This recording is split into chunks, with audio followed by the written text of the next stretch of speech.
I originally started with the council in 1982. I became a team leader for the benefits section. Got involved with a lot of welfare rights issues. Cornwall Council then came up with an idea to bring the services more out to the people and introduced one-stop shops. I've loved that part of the job. I've loved the fact that we've been able to help people. Hello. But then I find it very frustrating that I do have people coming into me, and I know that if they're not working, they can actually achieve better incomes than I have. At the time the pay freeze came in, I also met Nick, and he came into my life. Because Nick was working, we had additional income coming into the house. We would go to Tesco's and we would go shopping, and we'd buy whatever we felt like, really. I'd buy a CD, Nick would buy a DVD, and we wouldn't think twice about it, really. There might be a new pot there or some flashy item which we thought we had to have. And now we just don't go to Tesco Extra at all, we stay away from it. Nick became sick, and obviously that had an impact on our budgets. We've had the double whammy because of the recession and also because of Nick's illness. That's meant that now we're struggling. Local government workers, over this 3-year pay freeze, have in real terms experienced a reduction in their pay of 13%. And that's 13% reduction in spending power. And this is forcing a lot of our workers into poverty. This is in-work poverty which we're seeing. Wages have gone in today, and then my next stage would actually be to go through all my bills to see how much money I've got left over to live on for the month. I've got £1,000 left in my account, and I've got £584.75 to find. So that leaves me £417.59 for the month. Over 4 weeks, that's £104 a week. We have to save out of that £104 towards any unexpected costs. And is your food coming out of that £100? Yeah. Our food bill now, we can get it down to £30 a week. It feels frustrating sometimes. Friends of mine might be going on holiday and, I can't even envisage having that life. I just couldn't do it. I know it's something I can't do. For a number of years since 1995, we've had pay awards that have been below inflation, so effectively pay cuts. In the other years, the rises have been very modest, to put it politely, indeed. And in the last 3 years, our members have had an imposed pay freeze. They're actually, in real terms, being paid less than they were 15 years ago in most cases.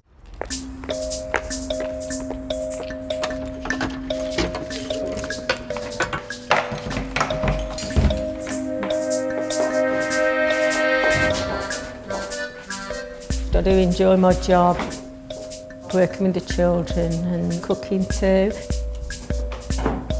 I also have another job as well for the council, that's cleaning. I do that 2 hours after I've done this one. I should be winding down now, I'm getting older, but you have to take on more hours because of the money situation. I could not manage with just one job. My rate on this job is £6.47 an hour, and on my cleaning job it's just £6.30 an hour. I'm lucky to take on £760 a month, that's with 2 jobs, 7 hours a day. The cost of living now is past a joke. It's gone sky high. The bus fares have gone up. That's £50 a month out of my wages. That's almost 1 week's wage for one of my jobs. I mean, a loaf of bread, you're talking a £1.40. Well, you get a loaf of bread, a bottle of milk and a joint of meat. That's 1 hour's work. Obviously, we haven't had a rise for 3 years, so we're feeling the pinch now. And I'm speaking on behalf of most of us, if not all of us. By the end of the month, you're waiting for that wage. 3 years with pay freeze has affected us very badly on low pay. I mean, we're just not, we're not valued. The fact that 3/4 of the workforce are women is absolutely critical to the low value attributed to that work. I do think that if it was a predominantly male workforce, then people would not assume that it's okay for them to swallow a 3-year pay freeze. I've never ever experienced what I'm experiencing now. And I don't think the people that have put this on us are in the real world, because they don't live like we live. We're like the working class. We feel like that we're giving all that we can give, but we get nothing in return. It's just really, really bad. Without us, you wouldn't have anything in the council, would you? You've got to have people like us that do the menial jobs before you even think of the people above us in the powerful positions. They don't come out onto the frontline services. They don't have to do the work we do. Oh, the corridors are lovely and clean, how wonderful, who does them? Perhaps the fairies come out, do they, in the evening? No, they do not. It's the women like myself that come out in the evening while you're sleeping to do these menial jobs that you look down on and that you don't pay for.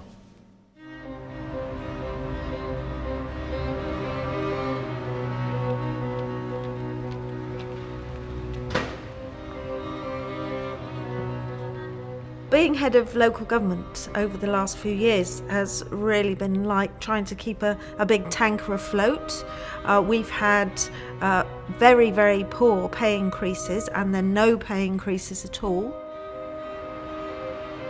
We've had cuts to services and redundancies leading up to the 2010 election, and of course since the election, local government has been the coalition's big target. We've seen services decimated, 200,000 jobs already gone, and the worst is yet to come.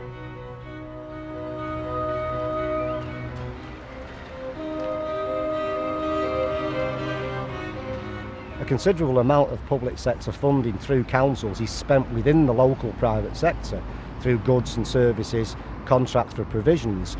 So for every pound that a local authority spends on the provision of services and goods, 61 pence in addition is then recycled directly within the local economy.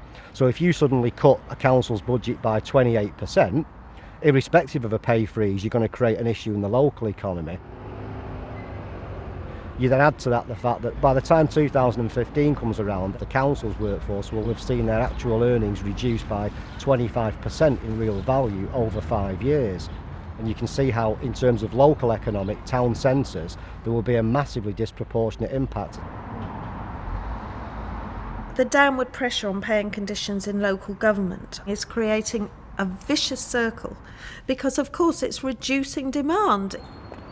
The economy is suffering because those people have nothing to spend. They're struggling just to get by from day to day.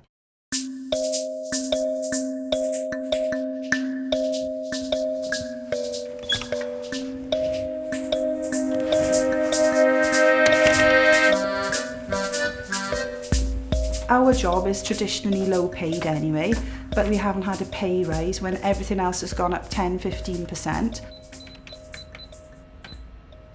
I get very worried and stressed because I've never got enough money. I've got 3 teenage sons. I can never do everything I'd like to do for them. I've had trouble paying my heating bills, my gas and electric. I've actually had to get in touch with the UNISON welfare people because one of my sons has got a circulatory disease. I've had to whack my heating up. I've also found that my mortgage, I couldn't afford the payments on that, so I've had to put it to an interest-only mortgage, which isn't very good because I'm nearly 51 and I'm going to be working till I'm about 80 to pay it off.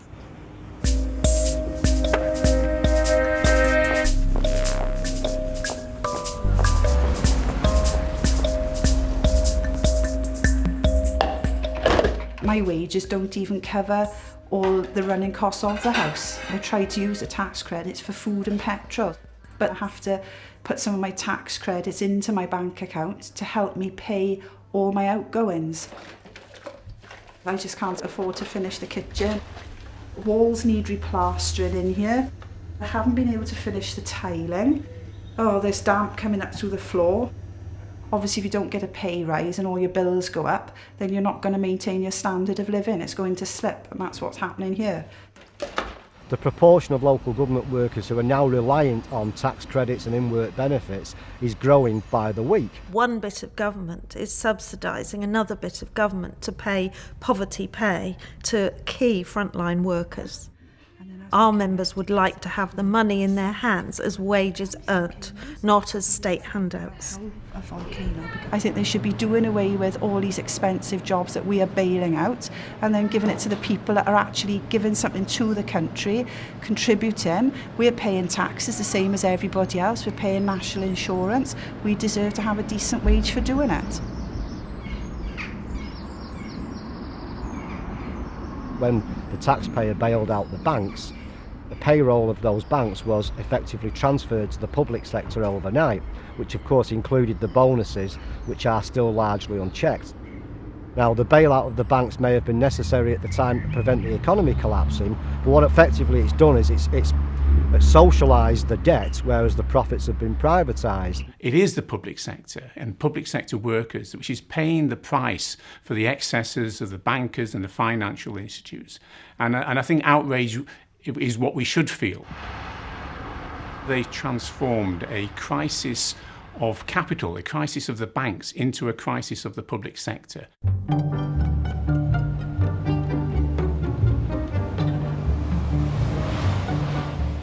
We didn't sort of cause the problems out there, you know.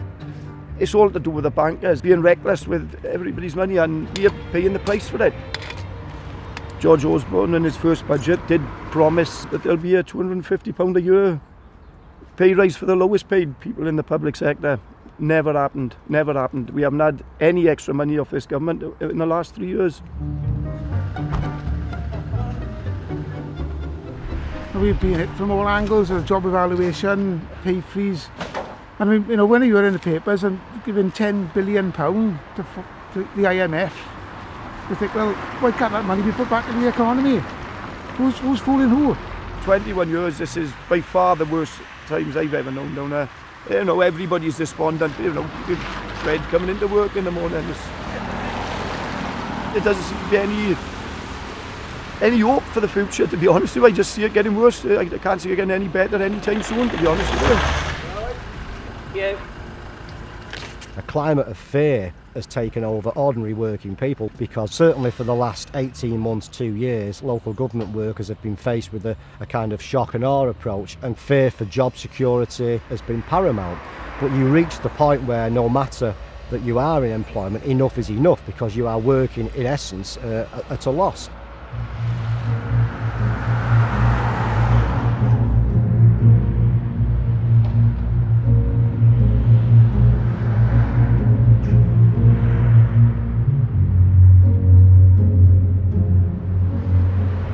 When Nick became sick, he was receiving employment support allowance because he had insurance contributions. But his money has ceased from today, actually, from the 30th of April. So it's basically a cut of, about £5,000 a year. And on top of that, I get a cut in 3 years of £4,000 a year. Part of my job is going to become a librarian. And with that, it's going to become a cut in my wages of £4,000 a year. So we have an actual cut of £9,000. To me, it almost feels like the wealthy have just decided that the poor have got too big for themselves and it's time to pull the rug out from under their feet. And it's time for us to realise that we are poor and we'll always be working class, and that's where we'll stay. That's the way I feel about it.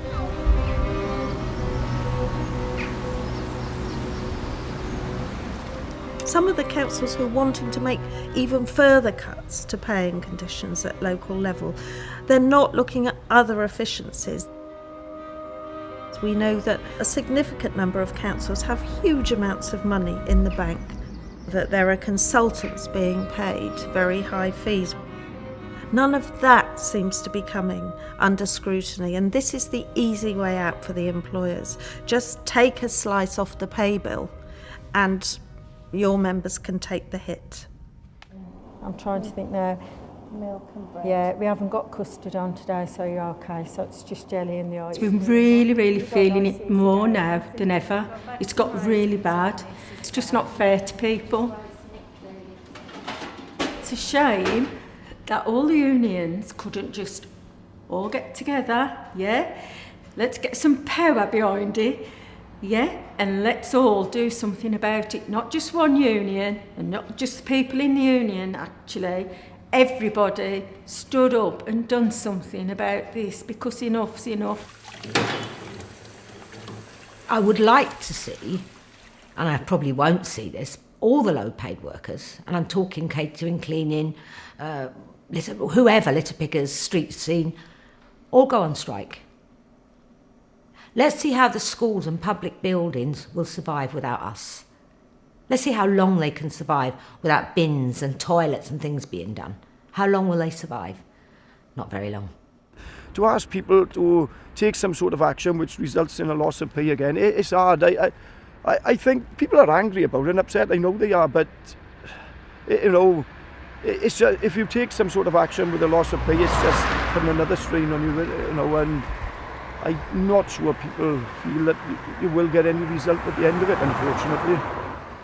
There is no point in having a one-day strike where we basically people lose a day's pay to walk around town waving placards and get 10 minutes on the news. We need to look at this in a much more creative sense, doing things like highlighting the fact that local government actually is an engine for growth.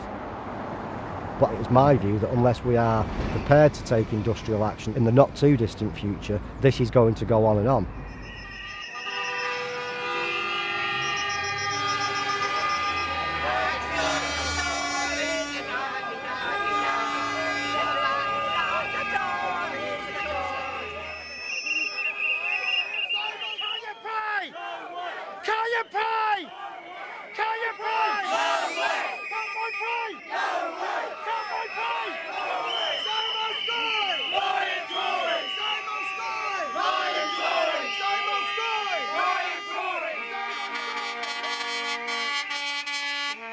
I think it's very sad that these poor people in this day and age have to demonstrate like this to protect their wages. No man in this day and age should have to take pay cuts, not when there's all the bigwigs at the top taking the money in.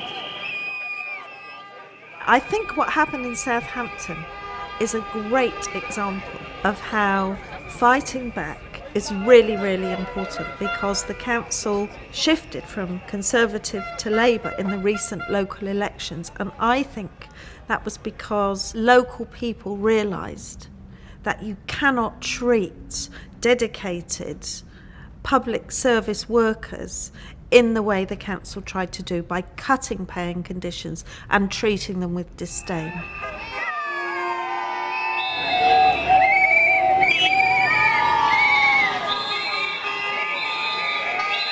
Our NJC committee, our local government committee, has developed a campaign strategy with a view to industrial action next year if we don't get some reversal.